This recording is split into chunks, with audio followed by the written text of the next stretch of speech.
eu era muito chato quando era novo, né? Chato, ou seja, eu fazia muitas perguntas, né? Tipo assim, eu ia para aula de catecismo, né? Aí ia lá, papapá, e perguntava por que é que o mal existe, né? Era no colégio de freira, né? A freira acho que ficava chateada comigo, né? Ou então assim, de onde é que veio o, a mulher que se casou com Caim, se só tinha um casal primordial. Aí elas começaram a me perturbar, eu comecei a perturbar, aí ela me mandou para casa, né? Minha mãe, que era católica, você vai agora aprender comigo, né? E eu aprendi realmente o Catecismo de São Pio V, 33 perguntas, né? E era um método, gente, que vocês, interessantíssimo, certo? Vocês estão fazendo pedagogia. Todo dia ela fazia uma pergunta para mim. Eram 33 perguntas. No segundo dia, ela fazia a primeira e a segunda. No terceiro dia, a primeira, a segunda e a terceira, tá certo? Se eu errasse, era palmada, e eu ia começar tudo de novo. No frigir dos ovos, eu aprendi as 33 perguntas e respostas, e até hoje essa coisa não sai da minha cabeça, né? Não sei se esse é o método correto, né? Aí minha mãe chegou e me enviou para um padre Manuel Lacerda também, foi meu formador, certo? E ele era um padre muito culto, muito santo, né? Inclusive, à época, né, o Dom Aloysio Lochade constantemente o visitava, né? E eu aprendi muito, muito mesmo. Eu nunca cuspo no prato que eu comi, né? E ele era assim, ele respondia as mesmas perguntas, entendeu? Aí ele chegava e eu fazia uma pergunta assim, lê esse livro aqui. Aí me dava um calhamaço, eu pegava ali, não entendia nada, né? 13, 14, 15 anos, mas ia lá e enchia o saco dele. Aí depois eu fui estudar no Colégio 7 de Setembro, que era protestante, e conheci também uma pessoa maravilhosa, que era irmão do fundador do Colégio 7 de Setembro, presbiteriano. Aí foi uma coisa ótima, que eu fazia pergunta para ele na hora do recreio, e aí ele me respondia, eu levava para o Padre Lacerda. De fato, eu fiz um debate entre os dois, né? Ficava aquela briga toda. Isso foi me formando por questionamento, né? Por questionamento para minha formação, certo? E me alimentou numa coisa que eu acho que é o espírito científico, certo?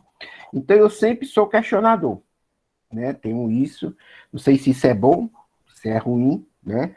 Mas isso se tornou numa coisa imanente, né? Própria de mim, certo? Então, ó, tem certas coisas, depois eu vou discutir sobre senso comum, né? Mas que a gente admite porque a gente convive, mas quando eu posso utilizar a razão, eu utilizo, né? Então, pronto. Então, essa é a grande questão que eu coloco inicial, né? Até que ponto a ciência é importante? E quando eu falo ciência, a ciência pode ser entendida, gente, como uma instituição, como um coletivo de pesquisadores e pesquisadoras, como um método, ou como uma postura diante do mundo, certo? Então, a ciência é uma coisa muito ampla. E a ciência se tornou hoje, certo? Como era na Idade Média, vamos dizer assim, a Igreja Católica, né? Tudo para ter alguma veracidade tinha que ter o crivo da Igreja Católica, né? Depois veio a reforma, houve uma democratização maior e tudo. Mas hoje, até as picaretagens que existem no mundo se revestem de científico, né? Todo mundo que quer falar alguma coisa fala de ciência, né? Isso é um grande problema, tá certo? Mas a gente tem um movimento que é um anti-intelectualismo, ou seja, uma desconfiança da razão, e um movimento anticientífico, que é negar a ciência, né? O que eu vou colocar no início, eu coloco para vocês, é um tremendo absurdo, e eu vou ser franco para vocês, né? Eu quero dizer que eu adoro dar aula para graduação, certo? Eu me sinto muito incentivado, eu prefiro as disciplinas da graduação, eu dou aula na graduação na faculdade lá de Itapipoca, e eu dou História da Educação. Eu adoro muito, certo? Porque eu acho que, assim como as séries iniciais, assim como os primeiros passos na graduação, vai nos formando, né? Ou nos deformando, tá certo? Então, eu gosto muito disso. Então, essa postura, hoje nós vivemos no mundo disso, né? Então, você tem uma série de opiniões, qualquer opinião é válida, tudo é certo, né? Tudo tem que ser respeitado. A ciência é mais uma coisa no mundo, então está errada. Como é que a gente sai disso? Né? Por que é que eu vou aqui defender a ciência? Porque uma coisa bem simples e elementar. Nós estamos aqui graças a quê? Isso aqui é produto de quê? Eu estar falando com... Como é que a gente podia pensar? Eu estar aqui falando com vocês, vocês falando comigo, se não fosse o Galileu? Certo? Se não fosse as descobertas da física do século XIX e século XX. Como é? Como é que a gente pensa celular? Certo? Como é que a gente salva vidas hoje? Como é? Baseado em quê? Certo? Vocês vão ver na universidade, vocês vão ver na universidade alguns professores, certo? Que sempre eu sou professor da pós-graduação, eu sempre chamo para debate. Né? Não querem debater, não debate. Mas dizem, porque o progresso levou a humanidade para isso, porque a gente tem que voltar para as culturas antigas, e todo mundo de celular. Todo mundo de celular, todo mundo de carro, entendeu? Todo mundo indo para cinema, ninguém quer subir 12 andares de escada, prefere o elevadorzinho, né? E tudo isso depende da ciência. Né? Agora, não devemos idolatrar a ciência. Certo? A idolatria é um absurdo. Né?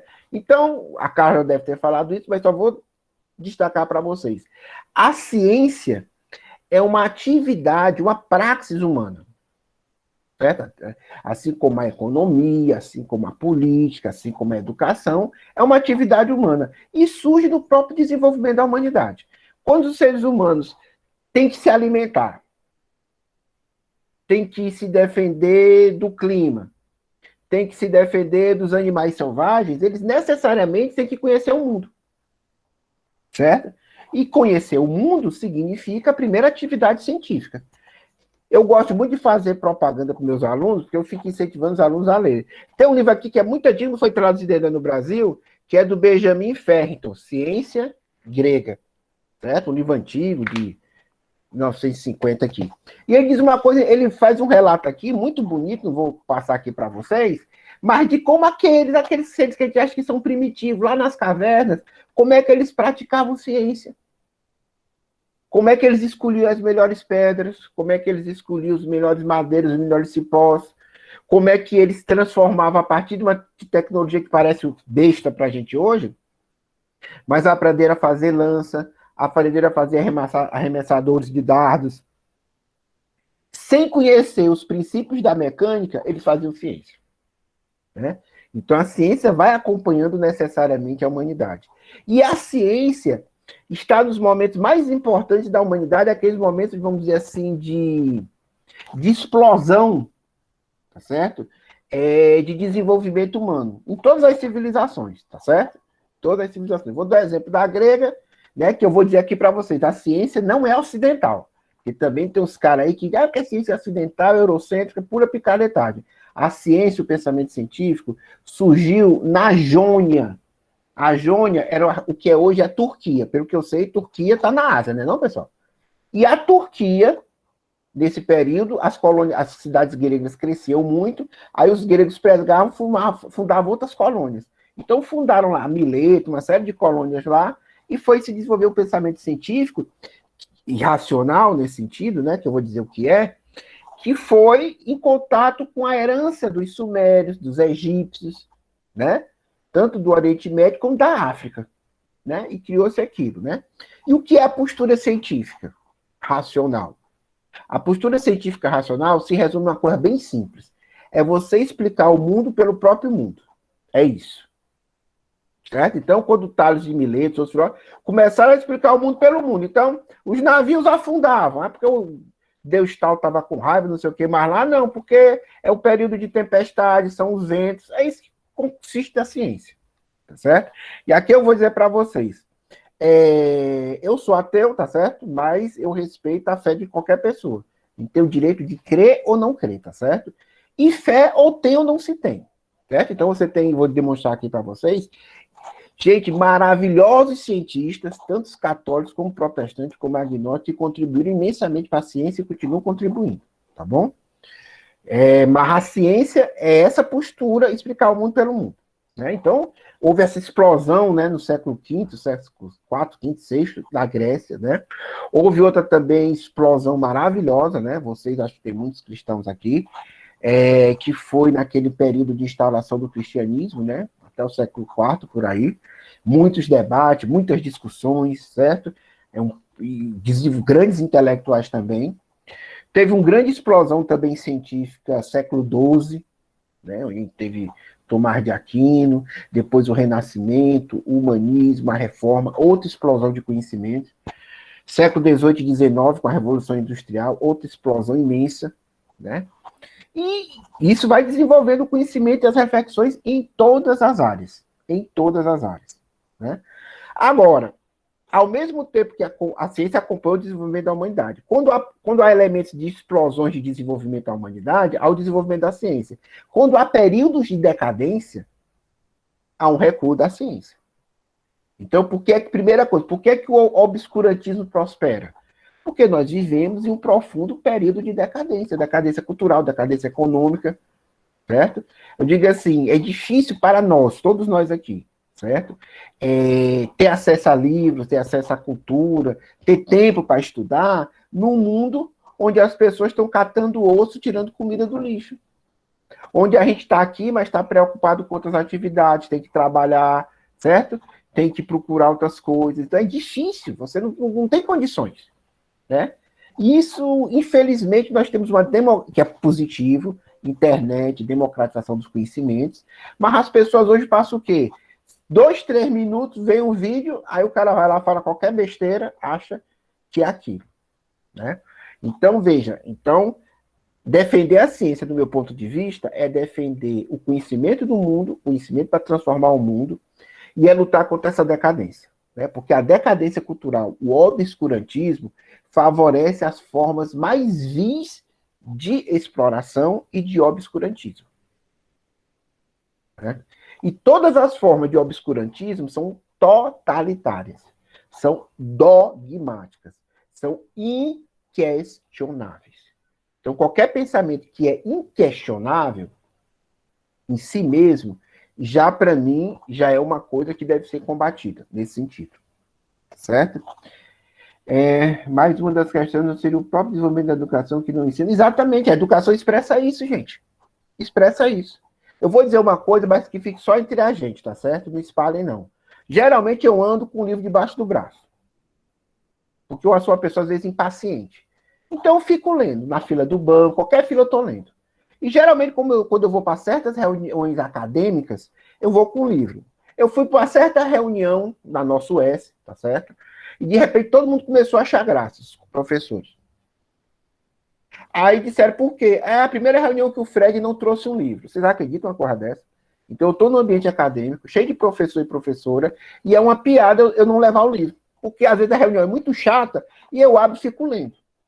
Entendeu? Participando, mas lendo. Mas é esse o ambiente, gente. Entendeu? Certo? Então, veja, então a ciência procura conhecer o mundo pelo mundo e isso nos favorece muito. Porque o mundo tem certas normas, tem certas legalidades que independem da nossa vontade. Essa é a questão. Então, eu estou aqui no primeiro andar do prédio. Se eu me jogar aqui, será que eu vou voar? Não, vou cair porque existe uma legalidade que é a lei da gravidade.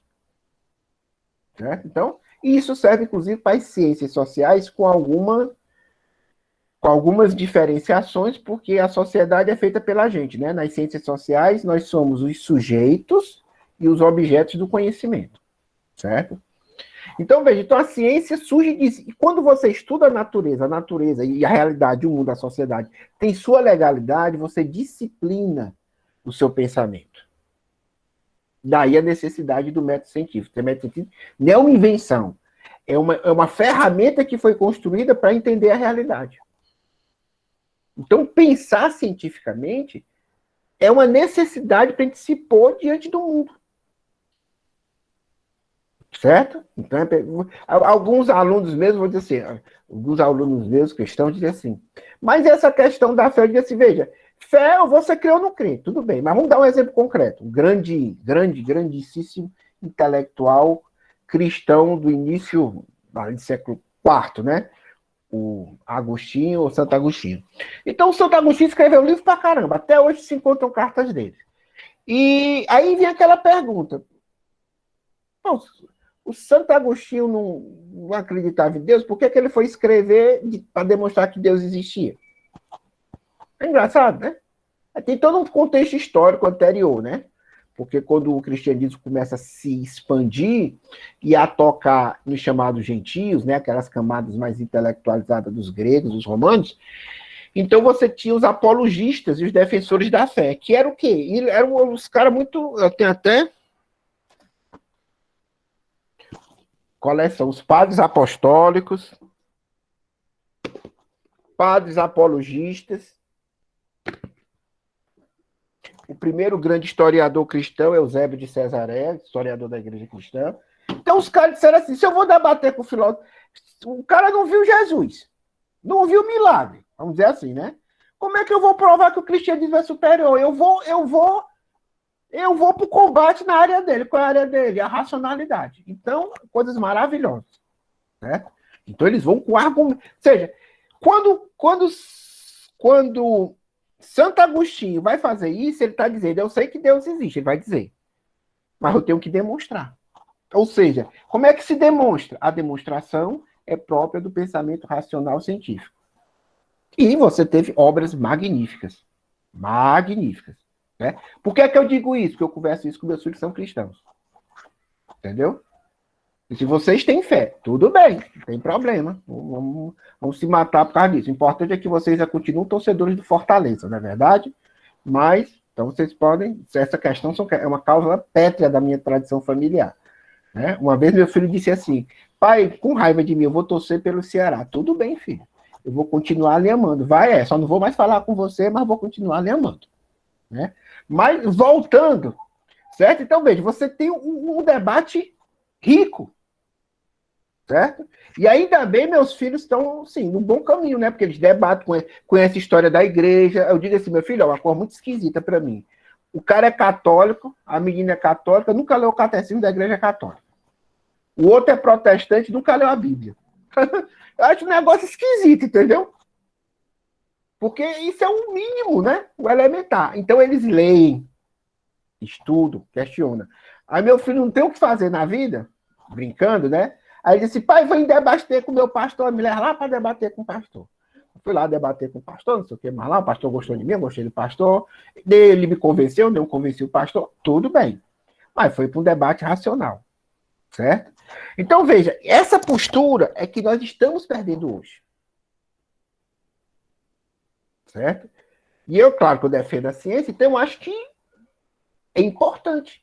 Então, vejam, o pensamento racional exige provas, o pensamento racional exige demonstração, o pensamento racional exige método.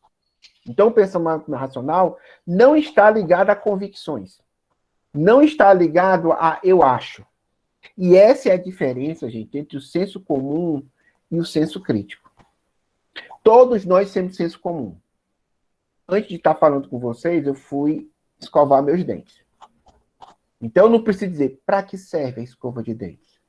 Qual é o melhor ângulo que eu coloco a pasta de dente? Não precisa, é um pensamento pragmático. Nós vivemos no senso comum. Só se for um amigo nosso que mora. Se for um amigo nosso vai fazer essa pergunta. Mas se isso serve para o dia a dia, certo? É o terreno da doxa. Tem 3 formas de pensamento. Tem a doxa, antiga, né? Grécia, Roma, a doxa, que é o terreno da opinião. Então, eu tenho uma opinião sobre uma coisa, não preciso fundamentar. É minha opinião, serve para o meu dia a dia, é útil, não tem problema. Você tem a chamada... o chamado sabedoria, né? Que eram aqueles mais velhos da Grécia, de Roma, principalmente da Grécia, que eram os sábios. Então, eles tinham a sabedoria da vida, que é diferente da doxa. Então, você pode ter uma pessoa que é semi-analfabeta, analfabeta, e ter mais sabedoria do que um pós-doutor. Certo? E você tem a episteme, que é o saber científico, como eu disse, metódico, fundamentado, comprovável, democrático, certo? Não é o que eu acho, o que eu sinto, não tem nada disso, certo? E é esse saber que muitas vezes nós estamos perdidos, certo? Porque leva, certo? Não tem nada a ver com democracia, tá certo? Nada a ver. Então, por exemplo, vocês estão... Qual semestre, Carla? Sexto, sétimo. Sétimo semestre. Então, vocês têm vocês têm um conhecimento especial na área de educação que as pessoas que não são pedagogas não têm. Porque vão saber, vocês adquiriram uma certa sistematizada, um saber sistematizado, certo? Que vai da psicologia, da história da educação, da filosofia, do planejamento educacional, da legislação educacional, certo? Certas práticas pedagógicas que as outras pessoas não têm. Então, isso é um saber científico. E outra coisa, o saber que vocês adquiriram, que fazem parte de vocês, é um saber historicamente construído. Isso que vocês sabem agora, que eu sei agora, é produto do desenvolvimento da humanidade. O que vocês sabem agora e o que eu sei foi produzido na África, foi produzido na Grécia, foi produzido na Ásia. Certo? Não foi só por cientista, não. O cientista sempre pega um saber ninguém parte do zero. Ninguém parte do zero. Certo? Então, quando a pessoa nega isso, é baseado em quê? Entendeu? O outro diz a Terra é plana. Porque eu acho que é plana, porque eu ouvi dizer que é plana, porque eu vi no vídeo da internet. Gente, até eu estou lendo agora, está aqui. Eu comprei, relendo, que eu tinha lido antes quando era católico, agora que eu tenho mais tempo, comprei de novo a Suma Teológica do São Tomás de Aquino. São 5 volumes. Século XII. Certo? Ele diz aqui que a Terra é redonda. Século XII. Certo? Aí vem uma anta hoje em dia e diz que não é. Certo? Porque é isso que a gente chama. Entendeu? Porque eu respeito, gente, a pessoa pode ter qualquer opinião comigo. Agora, quando a pessoa tem uma opinião e já se arvora que é certa e que está tudo correto, aí eu vou para a briga mesmo, né? Tá certo? E geralmente aluno gosta disso, né? Vive chamando os outros para debate, desafia os outros professores, certo? Vamos lá, vocês provaram que eu estou errado. Né? E, aliás, gente, isso era comum, gente, isso era comum na Grécia, isso era comum na Idade Média, os debates francos e abertos, sem querer um matar o outro. Hoje não, é cada qual no seu gueto. Tá certo? Bem, por que a ciência, qual é a postura? A ciência parece tão encantadora. Tem um texto aqui, ele tem outros livros, que é o Carlo Rovelli, né? Um físico italiano. Ele tem esse livro aqui, que eu gostei muito, que é sobre Anaximandro de Mileto, o nascimento do pensamento científico. Né? Anaximandro de Mileto, vamos dizer assim, foi o segundo filósofo.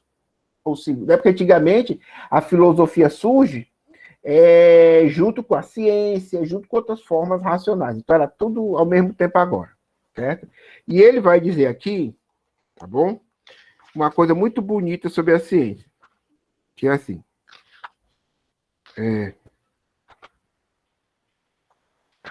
Eu sempre marco, gente, mas eu sempre me esqueço, tá certo? Porque eu marquei. Bem. Que ele vai dizer o seguinte. O texto é esse, olha que coisa linda. O título. Entre relativismo cultural e pensamento absoluto. Esse é o lugar da ciência. A ciência nem afirma que conhece tudo, nem diz que nada é desconhecido. A ciência é um processo, a ciência é um caminho, a ciência é uma postura. Certo? Então, o que nós estamos fazendo aqui, essa atividade aqui, essa aula é algo científico. A Carla não tem um conhecimento absoluto, eu não tenho um conhecimento absoluto, vocês também não têm um conhecimento absoluto. Mas o conhecimento de vocês, o meu e o da Carla, tem alguma coisa de correto. Olha que coisa bonita. Gente, isso é lindo, gente. Porque a gente aprende a não ser dogmático. O que é um dogma? É uma coisa fechada e inquestionável. Então eu não posso questionar, então eu aceito aquilo. Tá certo? Então aquilo é absoluto. Então a ciência tem essa postura, certo? E olha só, ser conscientes de podermos errar é completamente diferente de achar que não há sentido em distinguir certo e errado. Considerar seriamente ideias diferentes das nossas é completamente diferente de pensar que todas as ideias tenham igual valor. Dar-se conta de que um juízo nasce no interior de um quadro cultural complexo e está ligado a muitos outros não implica absolutamente que não possamos nos dar conta de que seja errado. Entendeu? Isso é interessante. Porque dizer que a história é movimento, dizer que cada vez você conhece mais a história, que é incompleta, é uma coisa. Agora, você dizer que não teve o holocausto dos judeus, entendeu? Você dizer que o escravismo no Brasil foi uma coisa boa. Não, as mulheres são inferiores, essa é a minha visão.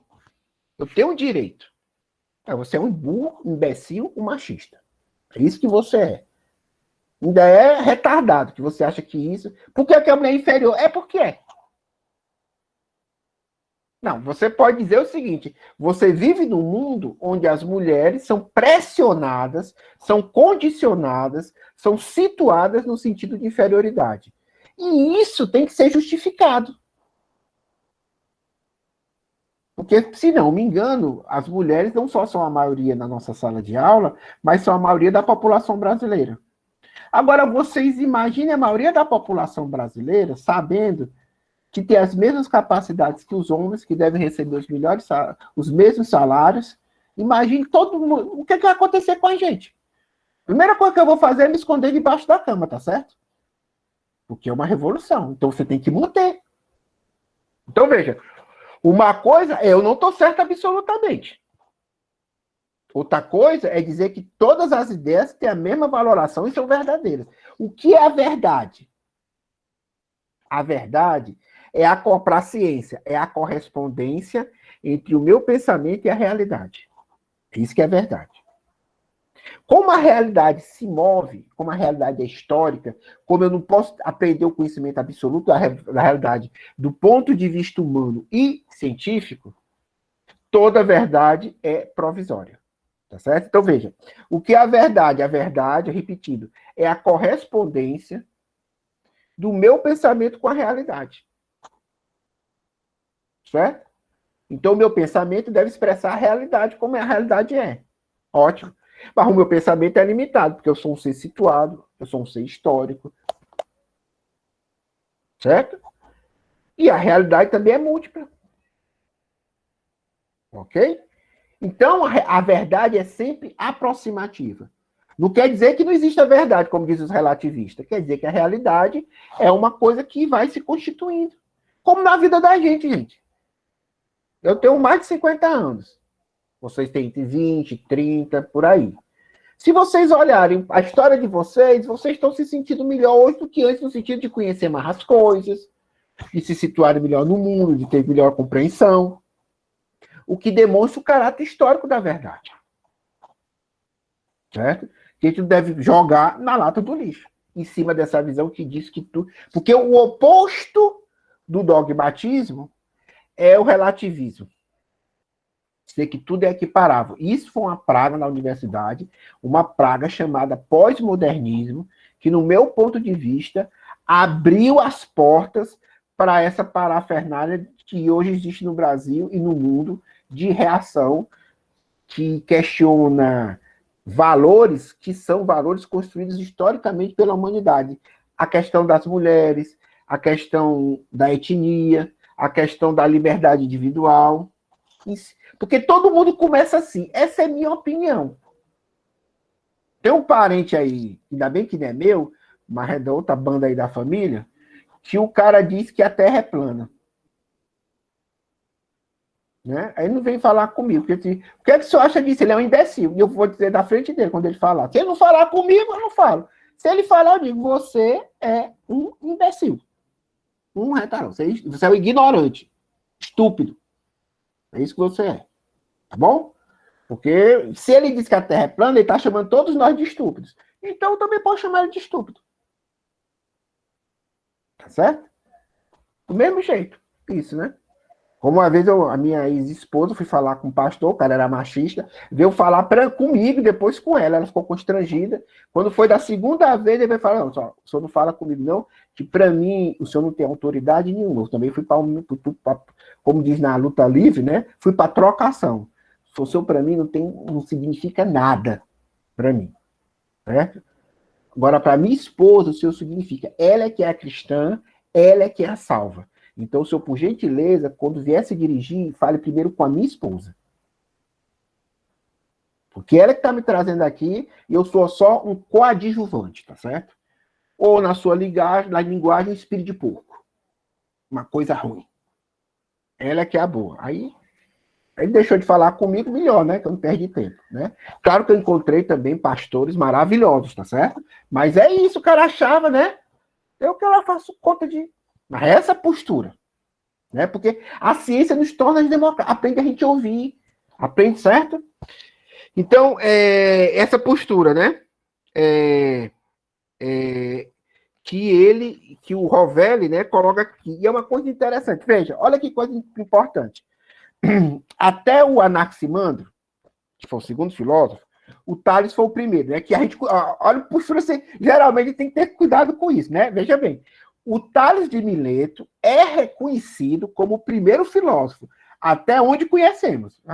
Que antigamente eu dizia assim, mas depois alguém descobre um negócio que o primeiro filósofo nasceu lá no Egito, certo? Mas então, até onde conhecemos. E o Anaximandro veio depois dele. Onde é que ele inovou? Ele questionou o Tales. Acredita uma coisa dessa? Ele assimilou o conhecimento do Tales, respeitava o Tales, mas o Tales achava que o fundamento de tudo era a água. O Anaximandro, não é água, não. É outra coisa que a gente não conhece, mas não é água. Gente, vocês imaginem isso. Vamos lá, né? A gente vive num... Vamos dizer. Vocês imaginam o Paulo de Tarso questionando Jesus Cristo? Não é. Não existe isso. Ou um discípulo de Buda questionando Buda? Não existe isso. Certo? Ou alguém do mundo muçulmano questionando Maomé? Não existe isso. Por quê? Porque o discurso religioso é diferente desse discurso. Não é problema nosso. Tá certo? Então, ele nega isso. E também ele não, vamos dizer assim, utilizando o termo vulgar, não esculhambou o Tales. Tá, não presta, é um jumento, é um retardado. Não. Ele ficou no meio termo. Entendeu?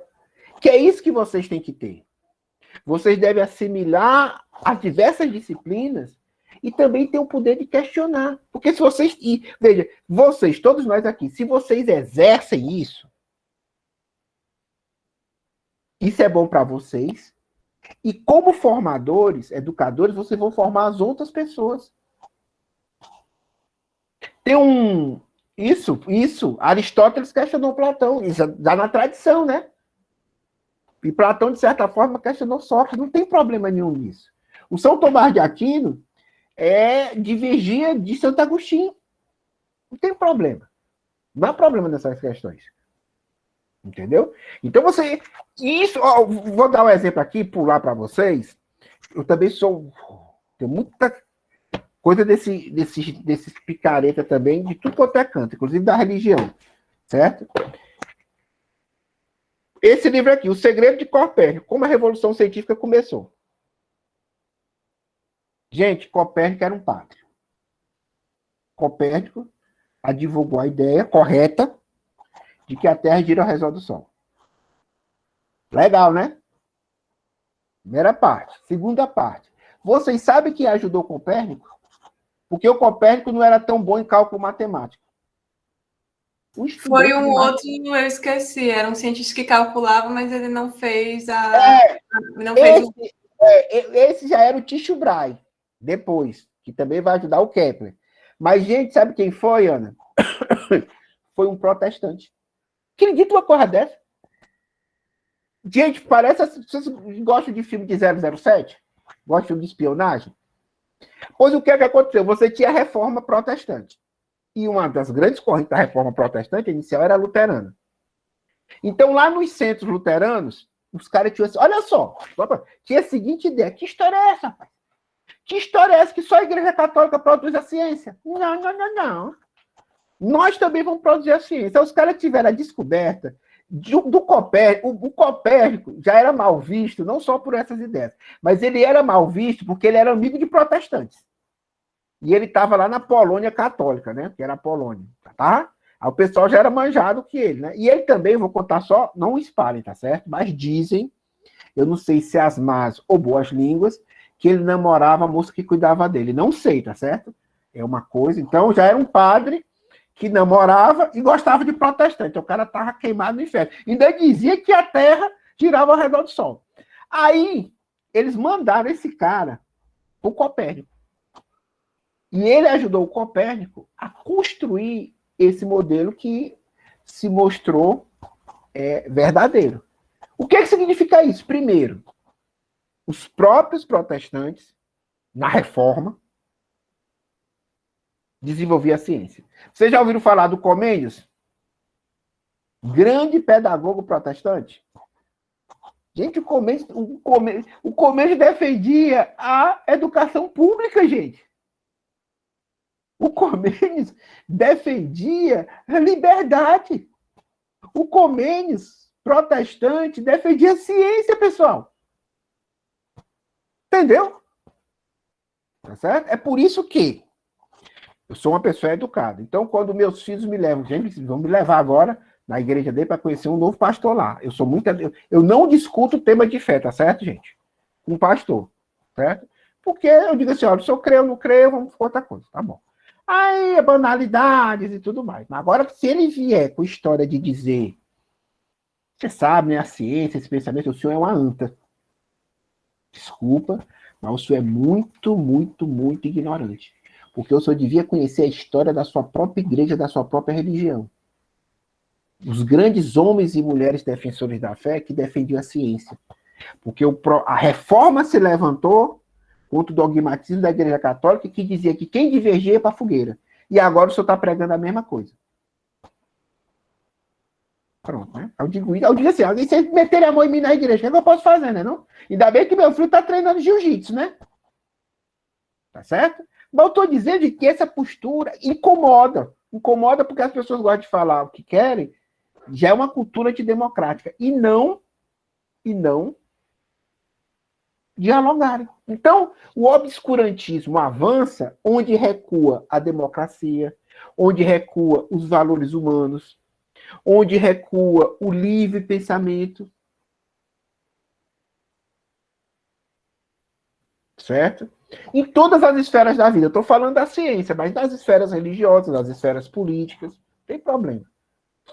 Certo? Não tem problema disso, né? De você dialogar, que você vai crescer, né? Como é que você cresce na ciência, cresce na arte, cresce na fé, estudando, tendo dúvida, né? Dúvida é secundária, né? Por causa da fé. E você vai se desenvolvendo. Né? Mas hoje não tem isso. Não há diálogo, não há isso. Né? Então a ciência, né, tem um texto muito interessante aqui. Ensine ciência a seu filho, torne a ciência divertida para os dois. Né? Que é do Michael Shermer. Né? Ele, até as ideias econômicas dele eu não concordo, mas como ele é cientista, né? Aí ele vai dizer assim, a ciência é como o jogo. Aí ele vai dizer as regras do jogo, né? Regra do jogo, a honestidade é a melhor política. Então a ciência, a postura científica é tratar com honestidade. Sei, não sei, penso isso, cheguei a esse resultado, tenho dúvida em relação a isso. Quantas vezes nós temos medo de questionar, de dizer que a gente tem dúvida, de querer aprender? Segunda regra, é proibido trapacear. Que é só o que tem, né? Então você tem um argumento, aí o cara enche a outra. O argumento mais picareta do mundo é aquele argumento da comparação, né? A pessoa compara uma situação com outra que não tem nada a ver, né? Ah, porque a minha vida foi assim, sim, porque a sua é assim, a outra vai ser, a outra vai ser, o outro vai ser. Ah, porque aconteceu com fulano, porque aconteceu, entendeu? Quando você faz essa questão, a pessoa fica desconfiada com raiva de você. A falácia mais elementar que tem. Comparação não é razão. É uma forma de trapacear. Certo? Eu fui criado numa família que tinha uma tia minha, uma pessoa mais tradicional, aí uma tia minha, sei lá, foi namorar com um rapaz. Aí a minha família disse assim, qual é o sobrenome dele? Tu acredita que tinha isso, pessoal? Acho que hoje não tem mais isso não, né? Mas qual é o sobrenome dele? Não sei o quê. Aí olhou. E de qual cidade é? Disse uma cidade do Ceará. Esse povo tem sangue ruim. Acredita? Eu era pequeno, por que sangue ruim? Cala a boca, vai lá brincar lá fora. Mas eu queria saber, né? Então, que culpa tinha o rapaz do sangue ruim da família? Porque o meu tataravô tinha brigado, entendeu? Mas é isso, né? Comparação não é razão. Né? Outra regra interessante. Não aceite a palavra de outra pessoa. Verifique você mesmo. Isso é importante. Isso é importante. A professora disse isso. A Carla disse isso. O Frederico disse isso. Tudo bem, professor. Onde é que eu posso verificar? Realmente é isso? Quais são os seus argumentos? Eu digo sempre para meus alunos, gente, vamos falar do Paulo Freire. Professor, eu não gosto de Paulo Freire. Tudo bom, corra boa, sua opinião. Você já leu Paulo Freire? Não, não li. Então, negócio esquisito, né, pessoal? Então você leia, veja. Primeiro, você tem que ler, conhecer os argumentos da outra pessoa e depois você questionar. Você tem o direito. Gente, vocês têm o direito de questionar Paulo Freire. Não tem problema nenhum. Porque o pensamento científico, eu vou dizer uma coisa para vocês, se dá por superações. O que é uma superação? Você afirma o que está correto, por isso que a ciência não parte do zero. Você nega o que está errado, ou seja, o que não corresponde mais aos fatos, e você eleva aquele pensamento a explicar outros fatos. Que é a nossa vida, né, gente? Vocês já perceberam? Nossa vida, nós estamos aqui, vocês estão aqui, nós somos uma história de superação. Pensem nisso na vida de vocês. Todo dia está matando 1, 2, 3 leões por dia. Estamos superando. Estamos aprendendo. Estamos tentando deixar de lado o que está errado. Estamos tentando avançar para o desconhecido. É isso. Quarta regra. Os cientistas usam descobertas anteriores para melhorar o jogo. Ou seja, a ciência não parte do zero. Vocês vão ser, isso eu tenho certeza. Vamos dizer assim, será que eu tenho certeza absoluta? Eu ia estar negando, né? Mas eu tenho uma certeza relativa de que vocês serão melhores do que a Carla e do que eu. Porque vocês fizeram pedagogia, estão aprendendo coisas que na época eu não aprendi. Vocês são mais jovens. Então, eu vou morrer um dia, tá certo? E vocês vão continuar. Então, eu vou deixar, se eu vou morrer, eu vou deixar de aprender, né? Verdade, pessoal? Vocês vão avançar mais. Certo? A Carla é mais jovem, vai durar mais um pouquinho, mas, tá certo? Vai. Bom? Então é isso. Então a gente vai aprendendo, vai acumulando. Então, Paulo Freire fez isso. Vou dar um exemplo do Paulo Freire. O Paulo Freire foi genial. Mas o método dele é válido para movimentos populares sociais. Para a educação sistematizada como a nossa, há limitações. Entendeu? Porque ele fez para um determinado engajamento, uma determinada estrutura. Tá certo? Então, quer dizer, aí eu estou honrando o Paulo Freire, como ele também questionou os anteriores e desenvolveu mais. Bom? Quinta regra. Tente encontrar respostas naturais para as perguntas, ou seja, explicar o mundo pelo mundo. Tá certo? Por que aquele... Vou dar um exemplo que eu recebi 2 dias atrás. Um menino chegou, mordeu o outro na sala de aula. A professora foi falar, tacou a cadeira na professora. Foi lá para a coisa, seguraram ele, quase que amarraram o menino. Eu vou dar uma resposta. Eu acho que o menino tinha um encosto. Encosto. Aí o menino sabe quantos anos tinha? 7 anos. Qual era a explicação natural? Fome. Não tinha comido na noite anterior. Não chegou a merenda na hora. E ele não sabia se expressar. Se expressou dessa maneira. Né? Então, sempre isso. Tá certo? Se vocês querem respostas espirituais, tenham respostas espirituais para questões espirituais. Não tem problema nenhum. Tá certo? Se o problema de vocês é eu quero me salvar para outra vida, não tem problema. Para a religião, não tem problema. Tá certo? Agora, se é uma questão pedagógica, a resposta tem que ser pedagógica. Se é uma questão econômica, a resposta tem que ser econômica. Se é uma questão social, tem que ser social. Se é política, é política. Se é física, é física. Tá certo? Isso é importante, porque isso já demonstra, pessoal, para vocês uma maturidade de conhecimento. Entendeu? Tá certo? Eu digo isso que eu aprendi, a minha ex-esposa era uma onça, tá certo? No bom sentido da palavra. E ela foi para uma aula, né, ela é evangélica, aí o professor começou, sei lá, esculhambar não sei o quê, falar não sei o quê, ela disse assim, alto lá, professor, a sua disciplina é essa. Se o senhor quiser ter um debate religioso, não tem problema, eu debato com o senhor. Agora, eu não vou deixar o senhor, em plena, aqui tem gente evangélica como eu, aqui tem gente católica, tá certo? Então, se o senhor quiser dar dados históricos, também, agora, nada contra o professor era espírita, tá? Não é porque ele era espírita, não, porque ele era mal educado mesmo, tá certo? Ou seja, ela colocou nos devidos termos, né? Estou aqui para, se eu quiser, não tem problema. Isso é quem tem que ter essa postura, tá bom? Sexta regra. Discussões costumam ser resolvidas com evidências, não com insultos. Então, o discurso científico, se você tem um argumento, você tem que ter um argumento, tem que ter o quê? Prova e demonstração. Entendeu? O meu filho viu às 11 horas da noite um vídeo para mim, dizendo o seguinte. Papai, analisa esse vídeo, o cara disse que o capitalismo é bom para os pobres. Eu disse, realmente, né? Porque ele está dando osso, né, para os pobres. Tá certo?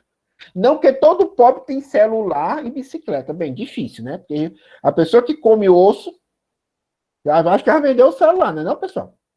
Tá pagando a internet? Então, você tem que dar. A pessoa pode fazer essa afirmação, gente? Pode. Pode, não é não? Tem o direito de fazer. Agora, prove. Demonstre. Certo? Regra 7. Nada, essa é linda, gente. Nada é certo em ciência. Conhecimento é aproximativo? Precisa de evidência, precisa de prova, precisa de demonstração, precisa de argumentação, sem insultos. Por isso que é bonito que a gente faz aqui. Por isso que a universidade tem isso. E não deixe acabar. Não deixe, vocês têm essa tarefa.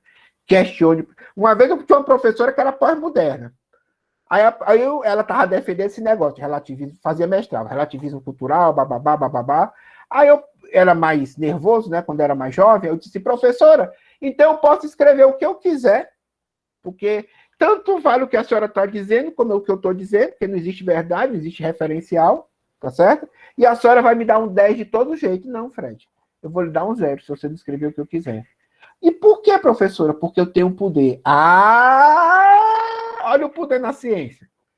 Tudo bem, né? Que ela no final me deu um 10, certo?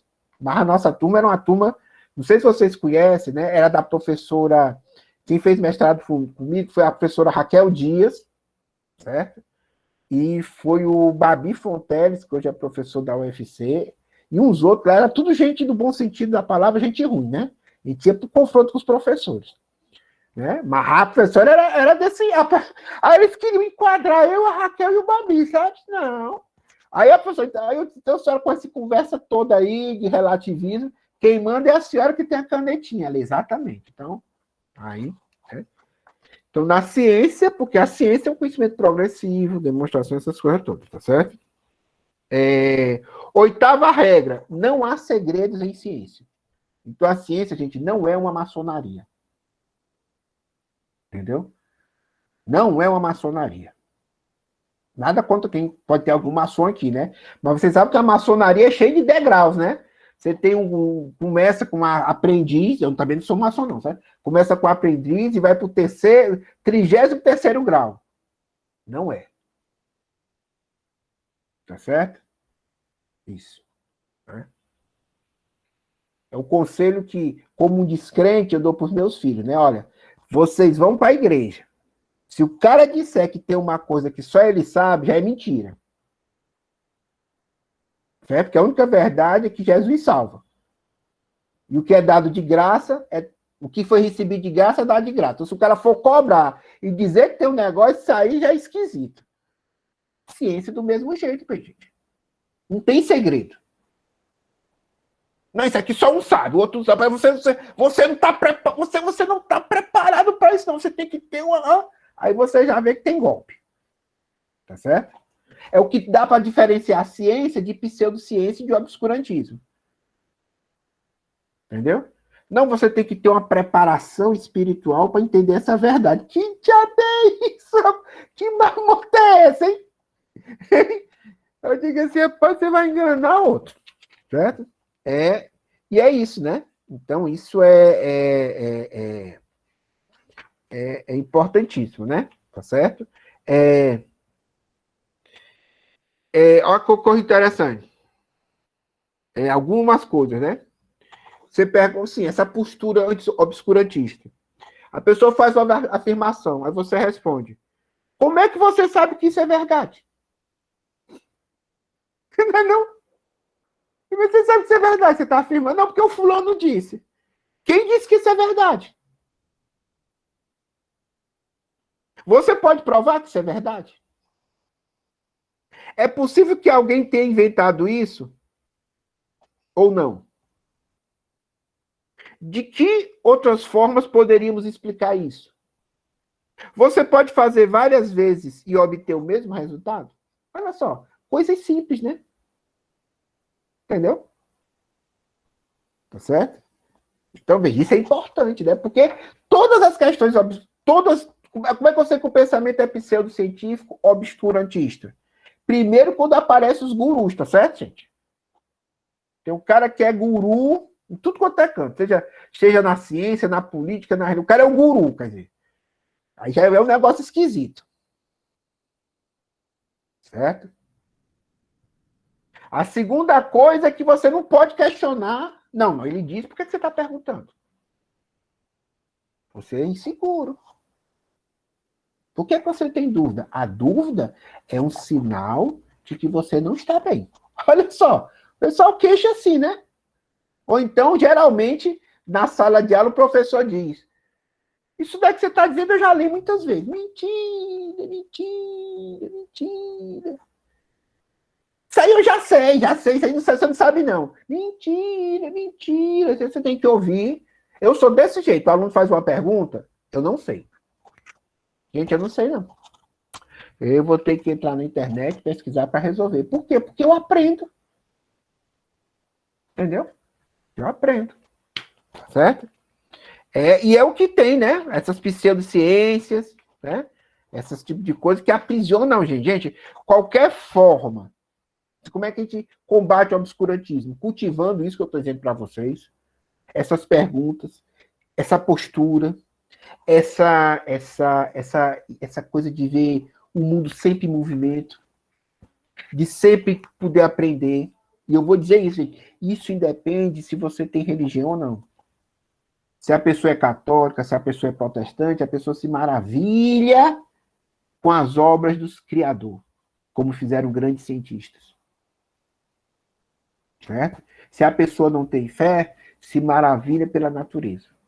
Mas tem a mesma postura, o mesmo respeito, né? E combate qualquer forma de escravidão que o obscurantismo, a pseudociência, o relativismo, o dogmatismo levam.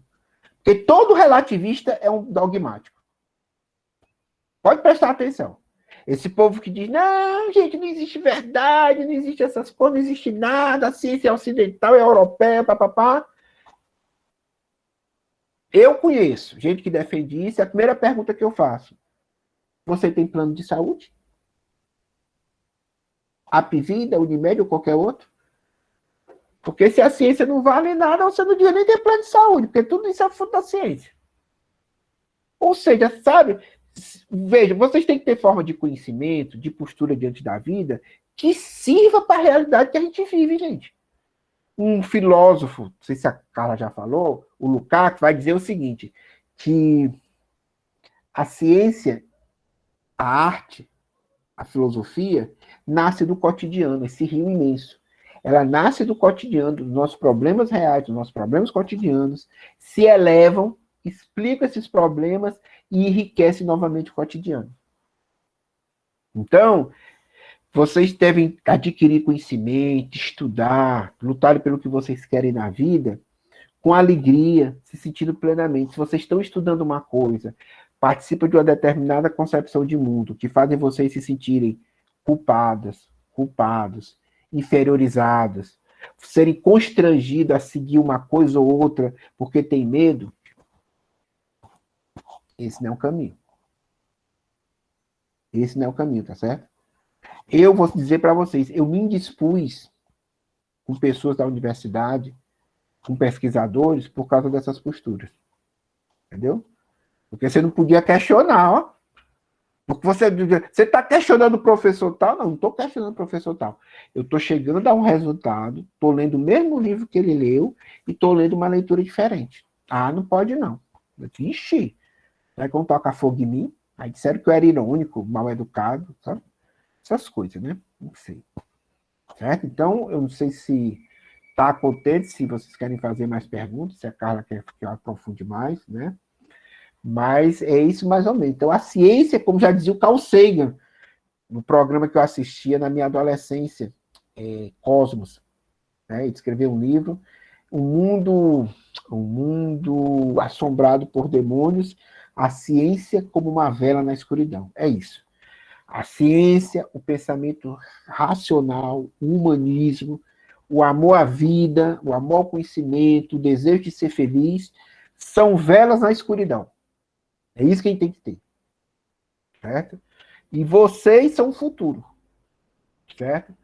Então, eu não falei, eu ia falar, vou concluir com isso. O Dewey, que você já deve ouvir falar, tem ouvido falar, foi um grande pensador, né, da educação, tem muitas críticas a ele e tudo, mas ele era americano. Aí e a educação nos Estados Unidos era tradicional, né? Aquela educação sem ter diálogo, repetitiva, aquelas coisas que vocês conhecem. Aí um dia ele disse assim, bem, como é que eu tenho uma sociedade, século XIX, século XX, como é que eu quero uma sociedade democrática se a educação não é democrática? Como é que eu formo uma sociedade democrática com uma estrutura educacional, numa educação tradicional que é antidemocrática? O que era antidemocrático para ele? Que não desenvolve a iniciativa dos sujeitos, dos alunos, a dúvida, a pergunta, o questionamento. Como é que eu formo? Entendeu? Então é isso que tem que... Eu estou falando para vocês porque nós somos pedagogos, né? Você é mais do que eu. Tá certo? Então, como é que eu vou formar as crianças, os adolescentes? Como é que eu vou me autoformar? Como é que vocês estão se autoformando? Né? E eu vou dizer para vocês, para encerrar de vez, vocês são maioria. Entendeu? Toda a vida, eu sou muito tímido, certo? Toda a vida, quando eu entro numa sala de aula, primeira aula de um semestre da graduação, gente, eu morro de medo. Porque tem diante de mim, agora 40, 50 alunos, né? Aí passa aqueles pensamentos, né? Que só pode ser obra do Satanás, né? Que é o seguinte, e se eles se levantarem e amarrarem você? Não tem tempo nem para correr, né, pessoal? Eu fico com medo, né? Mas depois, por quê? Aí o que acontece? Aí vocês estão sentados lá de cá, mas vocês se veem como indivíduos. Você vê um monstro lá do outro lado, né, em pé, e os outros, vocês sentados. Mas se vocês olharem um para o lado do outro e olharem para o professor, quem é que tem a maioria? Hein? Não? Ei, pessoal, vamos tocar fogo no professor? Para não ser machista, né? Vamos tocar fogo na professora também. Né? Mas eu estou dizendo isso, né? Então é por isso que o processo educativo é esse diálogo, essa construção, onde a gente desenvolve o conhecimento, por exemplo, nessa apresentação que eu estou fazendo para vocês, só esses questionamentos que vocês fizeram já está me formando, está me educando. Quando eu vim preparar essa aula, peguei esses textos, eu já me saí mais enriquecido, entendeu? Então, quer dizer, eu também adquiri conhecimento, eu também saí mais rico do contato que eu tenho com vocês. É esse processo, né, que eu acho bonito, na minha perspectiva, né, que faz parte da atividade científica. Obrigado pela paciência em me ouvir.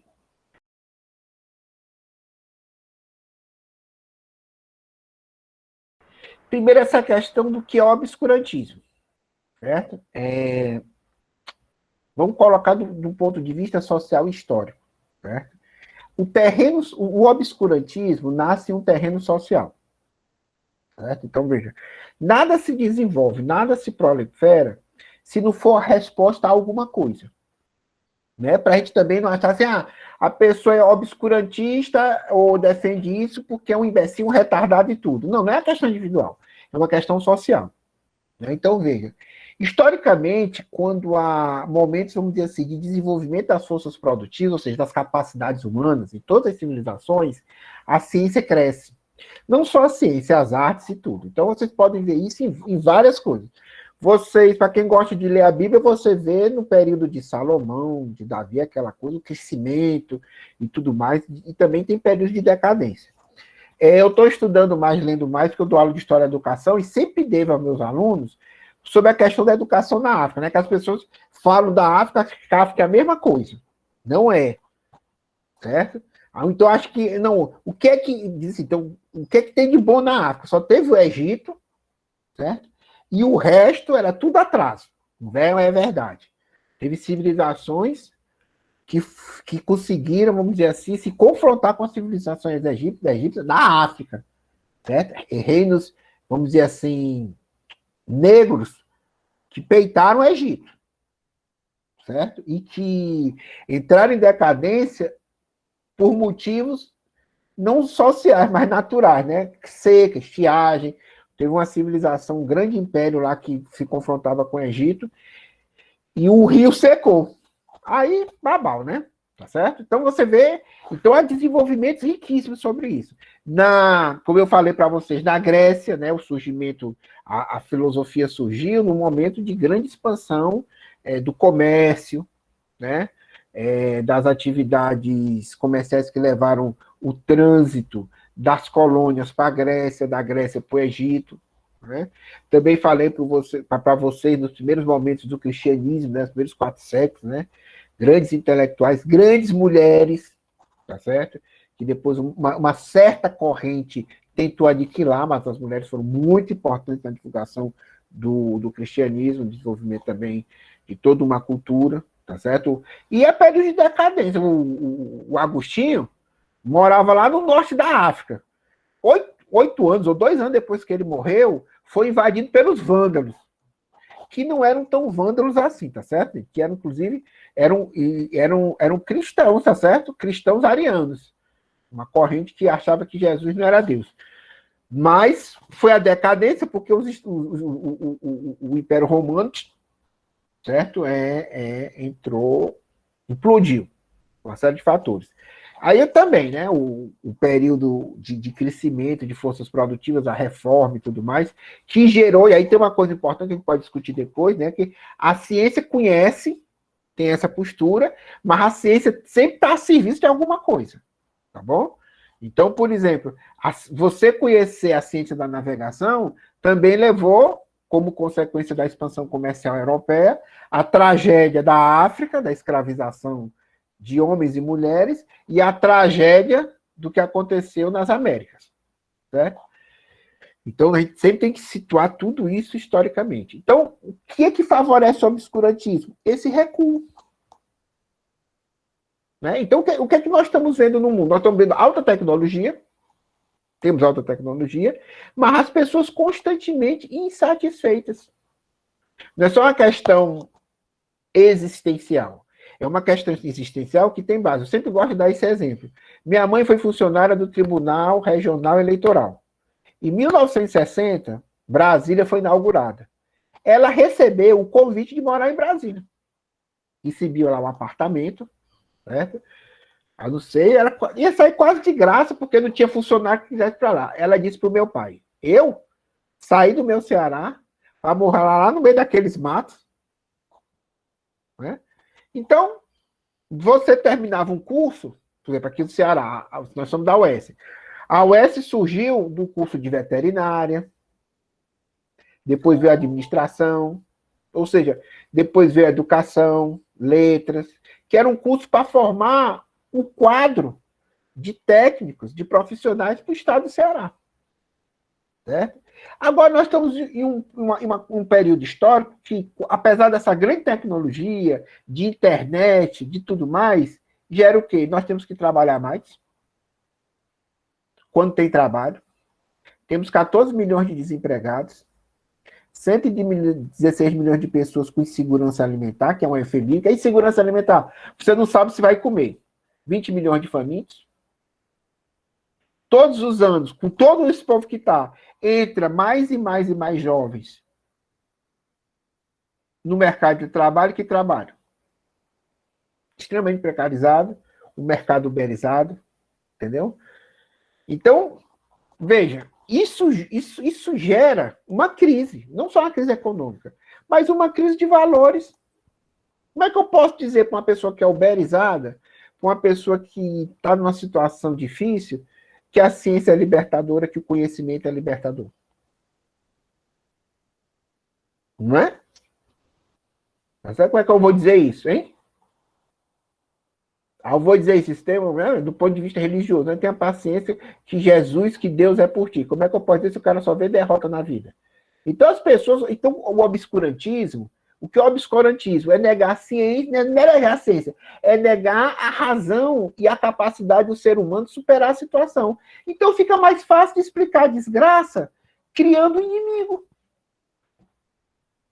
Então o inimigo passa a ser o diabo. Teve um pastor que disse assim, que ele é até calvinista. Rapaz, se vocês tirarem o diabo de certas igrejas, os pastores vão perder o emprego, né? Porque o centro não é Jesus, não é nada, né? A conduta é o diabo.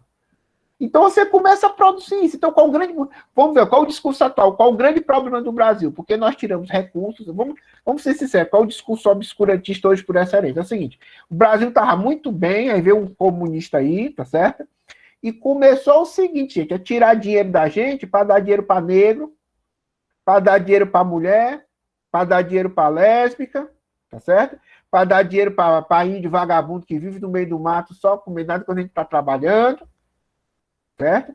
Na educação, botaram esse Gramsci aí, que a maior parte desse pessoal que fala mal do Gramsci são os analfabetos, nunca leram o Gramsci, mas eles dizem isso, né?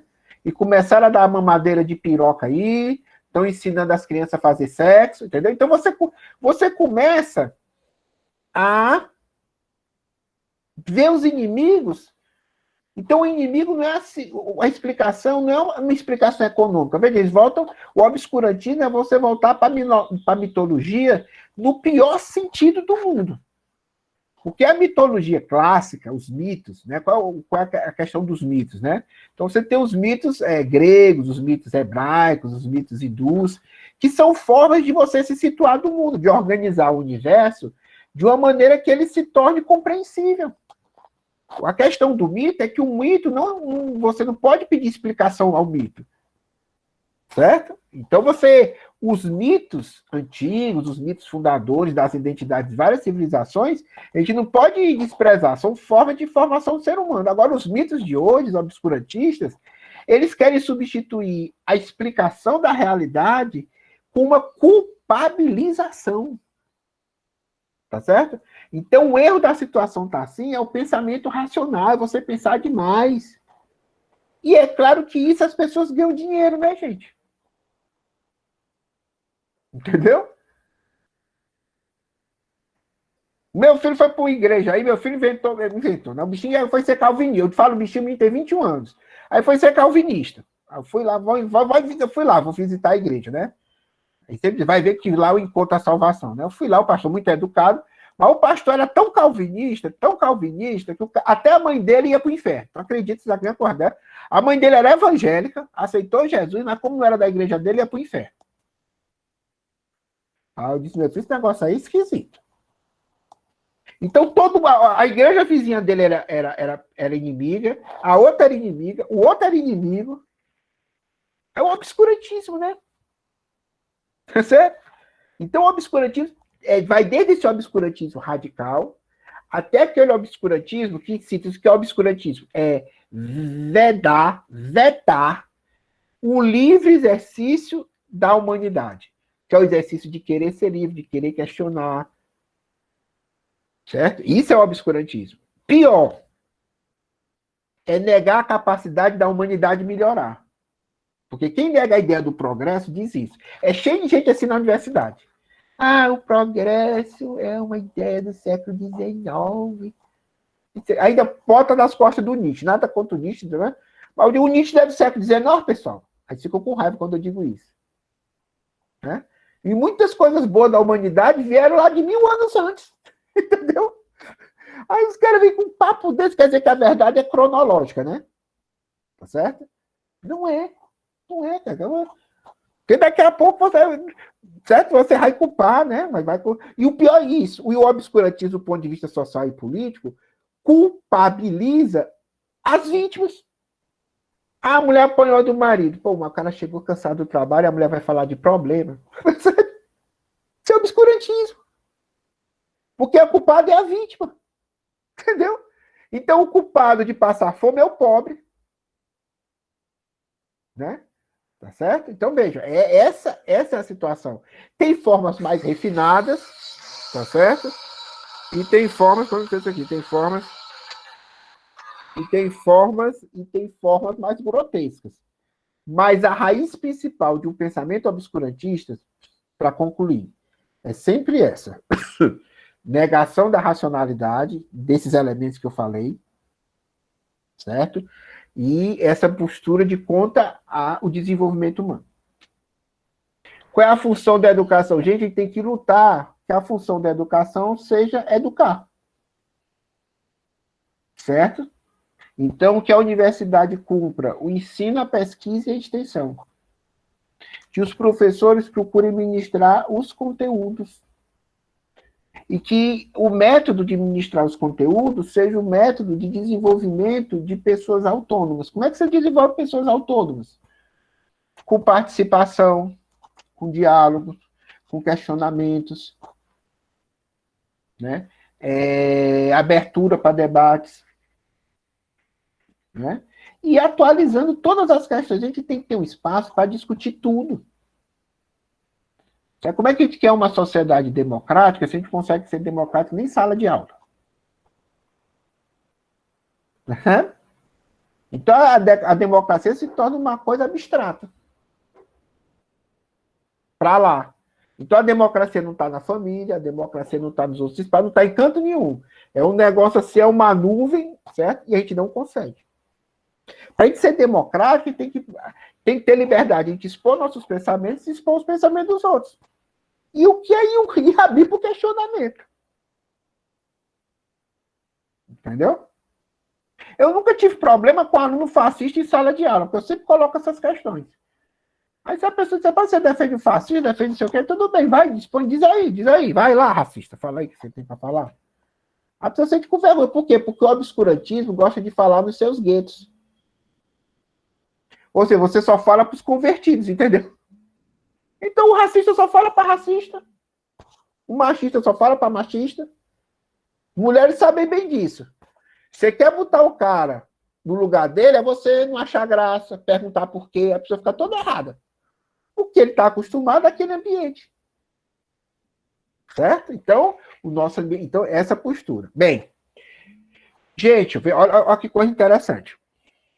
A realidade é única, é uma só. Mas a realidade tem momentos diferenciados. E para momentos diferenciados, você tem formas de apreensão diferenciadas. Primeira coisa, quando querem atacar a ciência, querem botar a ciência como aquele cientista maluco, como aquele Dr. Spock que tinha no seriado aí. Como é? Da Guerra nas Estrelas, não, é outro. Que tinha lá. O cara Jornada nas Estrelas. Extremamente racional. Não é isso. A razão, como foi se desenvolveu na Idade Média, inclusive nas primeiras fases do Renascimento, do Iluminismo, é uma coisa ampla. Então eu posso aprender a realidade de forma estética. Isso é racional. Eu posso aprender a realidade de maneira emocional. E isso é racional. Agora, a partir do século XIX, principalmente do século XX, começou a se desenvolver uma racionalidade técnica, quantitativa. Porque essa racionalidade técnica e quantitativa está de acordo com a nossa sociabilidade, que é baseada na quantidade, no money, no lucro. Que é impessoal. Entendeu? Que o que importa são os resultados, não são os agentes do processo. Né? Então, há uma resistência muito... Por isso que o pós-modernismo cresceu nesse sentido, né? Porque você não podia ver outras dimensões da realidade humana, porque não eram racionais, porque a racional só vale isso. Né? Então, tenho que explicitar isso. E o que é que faz... Certo? Então, tem esse aspecto amplo. Agora, veja. Você tem duas pontas na física que ainda não entraram em contato. Certo? Você tem, para as grandes estruturas do universo, a teoria da relatividade do Einstein, que explica os movimentos das grandes massas, das grandes distâncias. E no que há de mais ínfimo da realidade, você tem a física quântica. Não conseguiram, você já deve ter ouvido falar, né? Fazer a teoria unificada. Como é que você junta teoria da relatividade com questão quântica, certo? Não foi feito isso, tá bom? Então, veja, agora você não pode reduzir uma coisa a outra. Então, eu não posso... Gente, não é por nada, não, agora que eu me lembrei. Daqui a pouco eu tenho que sair, eu vou descrever aqui. É que eu tenho uma banca, ó, agora que eu me lembrei. Uma banca de mestrado, doutorado, não sei. Já está bem pertinho, ainda bem que são 9h34. Voltando. Então, veja, eu não posso explicar algo que é pedagógico com as leis da biologia. Reduzir, entendeu? Eu não posso explicar algo que é social com as leis só da economia. Eu não posso explicar questões subjetivas só com a questão do cérebro humano. Aí o que é que faz a física quântica? Essa picaretagem quântica? Que é explicar realidades psicológicas, de mercado, com questões quânticas que são verdadeiras para explicar fenômenos íntimos da matéria. Entendeu? Aí eles passam, aí como ninguém é obrigado, tá certo? Ninguém é obrigado, nem eu, nem vocês, a conhecer, só dizer aqui. Nem eu, nem vocês somos obrigados a conhecer isso. Certo? Aí o cara diz assim, porque quanticamente... Aí a gente já fica, não sei qual rima de quântico, não é verdade? Quanticamente acontece isso. Logo, se você tiver um desejo, isso vai acontecer. Aí você pega, o que baseado em que... Diga assim, quais foram as experiências que aconteceu? Isso é válido, meu amigo, nos aceleradores de partículas.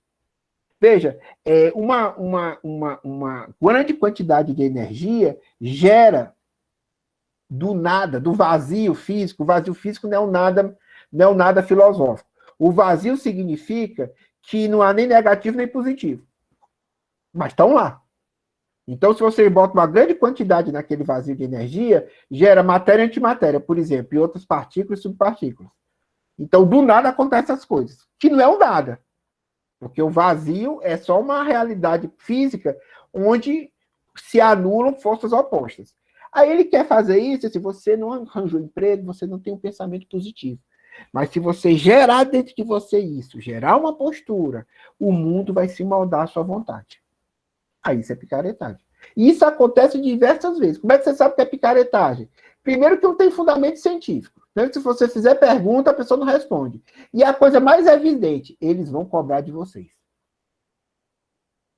Mas o pior não é isso, não. O pior é a escravidão psíquica. Porque você sente que o culpado é você. Se você não se desenvolveu, é porque você não assimilou a lei da atração universal. Certo? Então, aqui não está aqui, mas eu tenho vários livros, eu posso até passar para a Carla, vários livros de coisa científica. Né? E eu estava lendo um livro de um cientista aqui, certo? Que ele foi um dos descobridores do o segredo é a maior picaretagem do mundo. Ganharam muito dinheiro com isso. Vocês se lembram daquela história que o mundo ia acabar em 1912? Ou 2012? Passou 2012, acabou tudo, não foi? Mas muita gente ganhou dinheiro.